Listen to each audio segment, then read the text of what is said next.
एक गधा दूसरे गधे से बोला, यार मेरा मालिक मुझे बहुत मारता है। दूसरा गधा बोला, अच्छा तो फिर तुम भाग क्यों नहीं जाते? पहला गधा बोला, दिल तो बहुत करता है मैं भाग जाऊं यार, मगर यहाँ मुस्तकबिल रोशन है। दूसरा गधा हैरानी से बोला, भला वो कैसे? पहला गधा मुस्कुराकर बोला, यार मालिक की खूबसूरत बेटी है, जब वो शरारत करती है तो मालिक उससे कहता है शरारत मत करो वरना मैं आपकी शादी गधे से करवा दूंगा। बस यार उसी उम्मीद पर बैठा हूँ।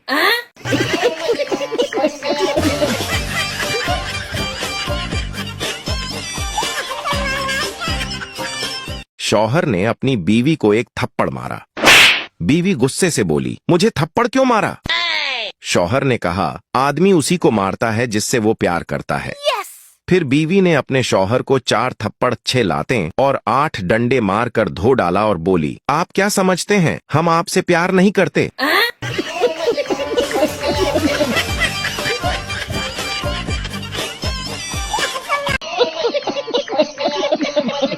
एक नशेड़ी बस में सफर कर रहा था और सीट पर बैठकर मजे से सिगरेट पी रहा था। पास वाली सीट पर बैठे एक बाबा ने नशेड़ी को बोला, कमबख्त तुम जहन्नम के रास्ते पर जा रहे हो। नशेड़ी फौरन खड़ा हो गया और बोला, अबे ड्राइवर बस को रोको, मुझे मुल्तान जाना है।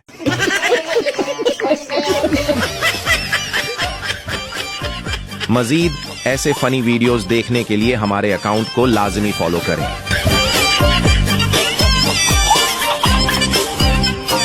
रात को 2 चरसी घूम रहे थे। घूमते फिरते वो एक तालाब के पास पहुंच गए। तालाब के पानी में चांद का अक्स नजर आ रहा था। पहले चरसी ने दूसरे चरसी से पूछा, देखो वो क्या है?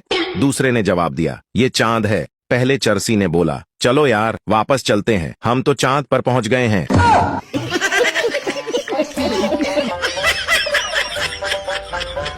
मजीद ऐसे फनी वीडियोस देखने के लिए हमारे अकाउंट को लाजमी फॉलो करें।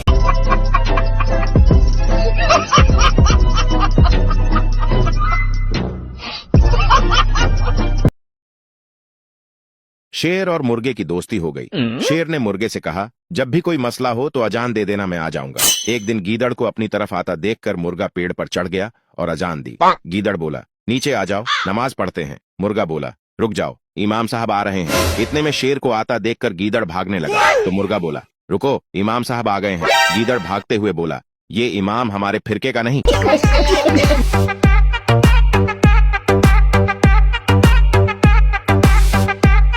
एक लड़का दरख्त के पीछे लड़की से बातें कर रहा था। पास ही से एक बाबा जी गुजरे और बोले, बेटा क्या ये हमारी तहजीब है? लड़का बोला, नहीं बाबा जी, ये साथ वाले गांव की बिल्किस है, आप किसी और दरख्त के पीछे देखें।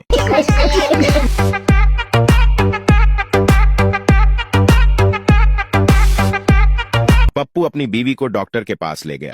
डॉक्टर साहब हमारी बीवी को जल्दी से ठीक कर दो, ये 16 GB का मेमोरी कार्ड निकल गई है, तब से गाने गा रही है। डॉक्टर, कोई बात नहीं, सब ठीक हो जाएगा। पप्पू, मैं तो ये सोचकर परेशान हूँ कि जब ये वीडियो फोल्डर पे पहुँचेगी तो तब क्या करेगी?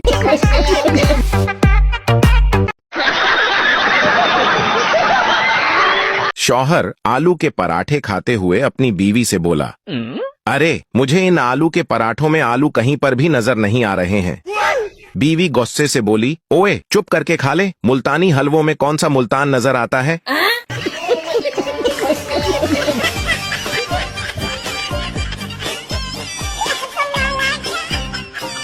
एक दफा एक ट्रेन में एक पाकिस्तानी और 2 चीनी सफर कर रहे थे। अचानक ट्रेन में एक मेंढक आ गया। चीनियों ने खाने के लिए जल्दी से मेंढक को पकड़ लिया। पाकिस्तानी ये सब देख रहा था। थोड़ी देर बाद 2 और मेंढक ट्रेन में आ गए। पाकिस्तानी ने फौरन झपट्टा मारकर सबसे पहले वो मेंढक पकड़ लिए। चीनियों ने हैरत से पाकिस्तानी की तरफ देखते हुए बोला, अरे आप लोग तो मेंढक नहीं खाते, फिर क्यों पकड़ लिए? पाकिस्तानी बोला, अबे मुझे पता है, लेकिन मैं इन मेंढकों को बेचना चाहता हूँ। 60 का 1 और 100 के 2, लेना है तो लो।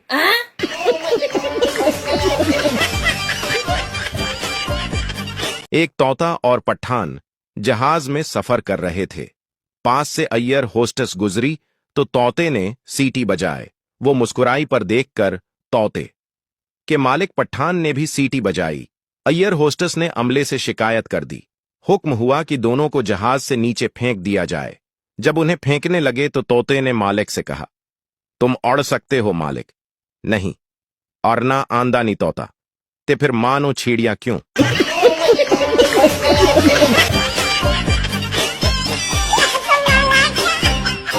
पठान की बीवी पठान से आफस से वापसी पर सब्जी लेते आना और नीलम सलाम की रही है। पठान, कौन नीलम? बीवी, कोई नहीं, बस इसलिए लिखा कि तुम मैसेज पढ़ लो। पठान, वही तो मैं कहो, नीलम तो मेरे साथ है, तो तुम्हारे साथ कौन है? बीवी, कौन नीलम, किधर हो तुम? पठान, मैं बाजार में। बीवी, उधर ही रकू में जरा आती हो। 10 मिनट बाद बीवी, किधर हो? मैं बाजार में हो। पठान, आफस ही हूं, अब आगे हो तो सब्जी लेते जाना, वडी आई। नीलम एक पठान चाचे रहमे के पास अपनी परेशानी लेकर गया और कहा, मैं अपनी बीवी, 6 बच्चों, मां और सास के साथ एक ही कमरे में रहता हूं, मैं क्या करूं? चाचे ने हक्के का किश खींचकर धुआं हुआ में उड़ाते हुए कहा, जाओ और एक गुधा खरीद कर उसे अपने साथ कमरे में रखो और 2 दिन बाद आना। पठान 2 दिन बाद वापस आया और कहा, हमने एक गुधा खरीदा है और उसे अपने साथ कमरे में रखा है, सूरत हाल और खराब हो गई है। चाचे ने कहा, जाओ और एक भेड़ खरीद कर उसे अपने साथ कमरे में रखो और 2 दिन बाद आना। पठान वापस आया और उसका चेहरा जर्द था। उसने कहा, सूरतहाल नाकाबिल बर्दाश्त हो गई है। चाचे ने कहा, जाओ और एक मुर्गी खरीद कर उसे अपने साथ कमरे में रखो और 2 दिन बाद आना। पठान वापस आया और खुदकशी के करीब था। चाचे ने कहा, जाओ और गद्दा बीच दो और मुझे बताना। पठान वापस आया और कहा, सूरतहाल थोड़ी बेहतर हो गई है। फिर चाचे ने कहा, जाओ और भेड़ बीच दो और मुझे बताना। पठान वापस आया और कहा, अब सब ठीक है। चाचे ने कहा, जाओ और मुर्गी बीच दो और मुझे बताना। पठान वापस आया और कहा, अब मैं बेहतरीन हाल में हूं, दिल से शुक्रिया। इस बहरानों को ऐसे ही हल किया जाता है, वो आपको नई मुश्किलात पैदा करके असल मसले को भूलने पर मजबूर करते हैं, ताकि आप अपने मसाइल पर अल्लाह का शुक्र अदा करें और उनके एहसान मंद। सरदार के पड़ोसी की भैंस के सींग बड़े बड़े थे। जब भी वो इसके पास से गुजरता तो खड़ा होकर सोचने लगता, अगर मेरी टांगे भैंस के सींगों में फंस गईं तो क्या होगा। आखिरकार उसने खुद ही भैंस के सींगों में अपनी टांगें फंसा दें। भैंस ने उसे घुमाकर जमीन पर दे मारा और छीनों की दोनों टांगें टूट गईं। भैंस का मालिक अफसोस जताने के लिए अस्पताल पहुंचा और कहा, मेरी भैंस ने आपको मारा और आपकी टांगें टूट गईं, मुझे माफ कर दें। सरदार ने हंसते हुए कहा, छोड़ो जी, टांगों की तो खैर है, पर टेंशन खत्म हो गई कि टांगे फंसी तो क्या होगा। मियां बीवी बैठे टीवी देख रहे थे। बेवी हर घंटे बाद उठकर किचन में जाती। शोहर को तजस्सुस हुआ तो वो भी बेवी के पीछे किचन में आ गया। देखा तो बेवी चीनी का डिब्बा खोलकर देख रही है। शोहर, ये क्या कर रही हो? बेवी, डॉक्टर ने हर आधे घंटे बाद शुगर चेक करने का कहा है।